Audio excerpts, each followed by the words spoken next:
Salam sejahtera Malaysia. Denyut nadi suara rakyat bergema di channel ini. Terima kasih kerana bersama-sama di channel ini untuk mendapatkan berita-berita terkini. Bagi anda yang baru, jangan lupa tekan butang subscribe, like dan share.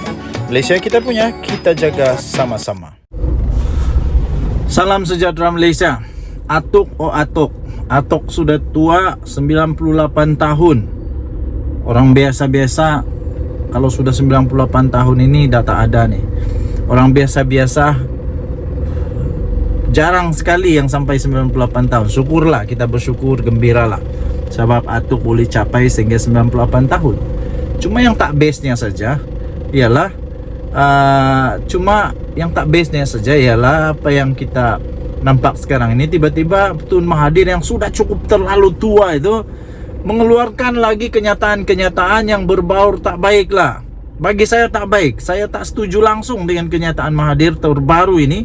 Yang baru-baru ini mendakwa mempersoalkan kesetiaan masyarakat India yang ada di Malaysia. Oi, ini betul tak patut lah. Yang ini memang patut tak keluar daripada mulut Atuk tua nih. Dah tua betul nih. Mungkin sudah nyanyuk habis ini sampai dia sanggup cakap begitu. Sampai Perdana Menteri akhirnya keluar, tampil dan memberikan kenyataan, menyelar, membalun, biar tibai teruslah Atuk tua ni. Kenyataan Tun M tidak relevan dan tidak bertanggungjawab. Itu kata Perdana Menteri Datuk Seri Anwar Ibrahim. Datuk Seri Anwar Ibrahim berkata Perdana Menteri, bekas Perdana Menteri Tun Dr. Mahathir itu ditempelak oleh Perdana Menteri Anwar Ibrahim. PM menempelak kenyataan Tun Mahathir Mohamad baru-baru ini mendakwa masyarakat India di Malaysia tidak sepenuhnya setia kepada negara Malaysia. Kenapa nih Mahathir? Apa yang kamu sedang mainkan sekarang ini? Ini bahayalah. Tegas Datuk Seri Anwar Ibrahim, kenyataan sedemikian tidak relevan dan tidak bertanggungjawab. Apatah lagi keluar dari mulut bekas Perdana Menteri yang telah lama mentadbir negara Malaysia. Menurut Anwar Ibrahim, Datuk Mahathir sememangnya terkenal dengan kenyataan yang berunsur perkauman sebegitu. Selama ini saya tak berapa nak minat dengan cerita-cerita unsur perkauman yang keluar dari mulut Mahathir. Tapi kali ini betul-betul tak ngam langsung. Ini saya betul tidak setujulah. Macam mana Perdana Menteri yang 2 kali ini boleh keluar di mulut dia begitu? Oi, berani betul ya. Jadi kata Perdana Menteri Anwar Ibrahim, saya tidak anggap kenyataan Tun Dr. Mahathir itu relevan. Itu kenyataan yang tidak bertanggungjawab daripada seorang mantan Perdana Menteri sekian lama. Kemudian menghina mana-mana kaum sama ada majoriti atau minoriti. Dia sememangnya terkenal. Orang Melayu bagi dia malas, melainkan dia. Bagi Mahathir orang Melayu malas, kecuali dia seorangnya yang tak malas.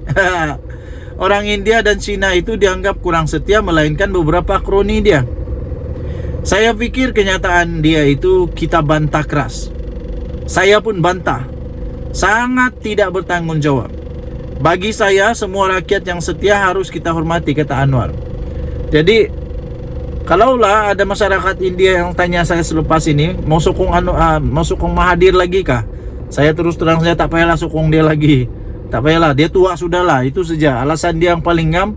Sebab dia sudah tua betul terlampau. Apa yang dia cakap pun tak betul dah. Perdana Menteri berkata demikian pada satu majlis peluncuran program Artificial Intelligence atau AI untuk rakyat di Serdang pada Selasa. Hadir sama adalah Menteri Ekonomi Rafizi Ramli. Tambah Anwar lagi, dakwaan Dr. Mahathir merupakan cubaan untuk mengalih pandangan terhadap kesungguhan kerajaan untuk membeteras rasuah, usaha mendigitalkan Malaysia dan inisiatif peralihan tenaga. Dr. Mahathir sebelum ini dilapor telah mendakwa masyarakat India di Malaysia tidak setia sepenuhnya kepada negara ini kerana mereka masih terikat dengan negara asal mereka. Pandangan itu disuarakan beliau dalam satu temu bual eksklusif secara dalam talian dengan saluran TV satelit India, Tanti TV. Saya tidak setuju dengan apa yang Mahathir buat. Denyut nadi suara rakyat bergema di channel ini. Bye-bye. Salam sejahtera Malaysia. Perkembangan kes Daim terkini. Ini dia yang ditunggu-tunggu. Kes Daim Zainuddin yang sudah kita tahu sekarang ini, dia punya harta Menara Ilham, harta dia dan keluarga dia telah disita oleh SPRM. Harta itu lebih kurang nilainya 2,5 bilion. Kalau saya tak silap, saya ambil sumber dari sumber itu, dia lebih kurang 600 juta US dollar. Nilai dia sekarang.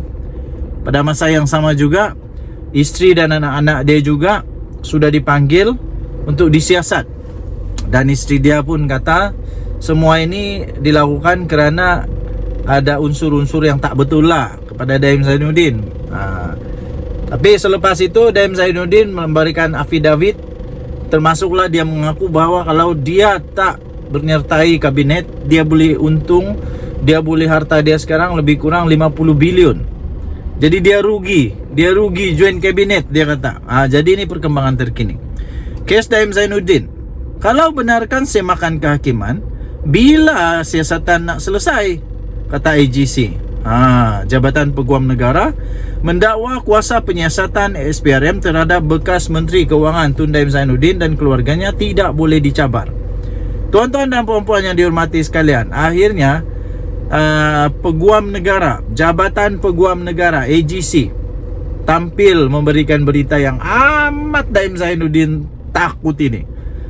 Jabatan Peguam Negara AGC mendakwa kuasa penyiasatan Suruhanjaya Pencegahan Rasuah Malaysia SPRM terhadap bekas Menteri Keuangan Tun Daim Zainuddin dan keluarganya tidak boleh dicabar. Minta maaf Daim Zainuddin, tidak boleh dicabar. Maksudnya mungkin tidak akan ada semakan kehakiman. Jadi kalau ada kes, didakwa lah. Peguam kanan Persekutuan iaitu Samsul Bul Hasan berkata, siasatan akan terganggu dan tidak akan selesai jika semakan kehakiman difailkan pihak terbabit untuk mencabar siasatan agensi penguatkuasaan itu dibenarkan. Pelaksanaan fungsi berhubung penyiasatan jenayah tidak boleh dicabar dengan semakan kehakiman. Katanya mahkamah lain sebelum ini dalam membuat keputusan berkali-kali mengingatkan bahawa dengan membenarkan semakan kehakiman berkaitan penyiasatan jenayah akan membuka lebih banyak ruang untuk mencabar setiap pelaksanaannya. Ia membawa kepada huru-hara dan kekacauan awam, katanya berhujah di hadapan Hakim Mahkamah Tinggi Datuk Wan Ahmad Farid Wan Saleh hari ini.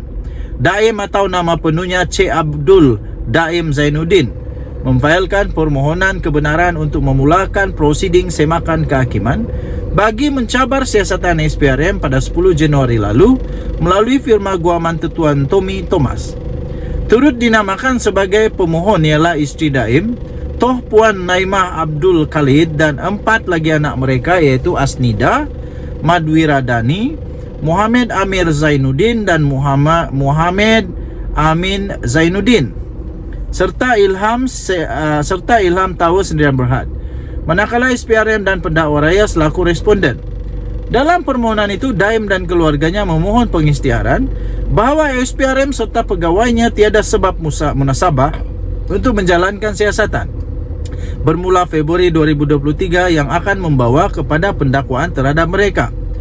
Katanya, jika mahkamah memberi kebenaran itu, Daim dan keluarga memohon perintah supaya SPRM dan pegawainya menghentikan semua siasatan mengikut aturan 53 Kaedah 3-8 Kaedah-Kaedah Mahkamah 2012. Melalui affidavit sokongan dalam permohonan berkenaan pula, Daim mendakwa dirinya adalah ahli perniagaan kaya dan berjaya sebelum menyertai politik dan menjawat jawatan awam. Pada masa sama, bekas menteri itu mendakwa tiada tindakan dan siasatan dibuat terhadap Timbalan Perdana Menteri Datuk Seri Dr. Ahmad Zahidi Hamidi dan Menteri Pelaburan Perdagangan dan Industri MITI Tengku Datuk Seri Zafrul Abdul Aziz, walaupun mereka turut dinamakan dalam kertas Pandora. Denyut nadi suara rakyat bergema di channel ini. Bye-bye.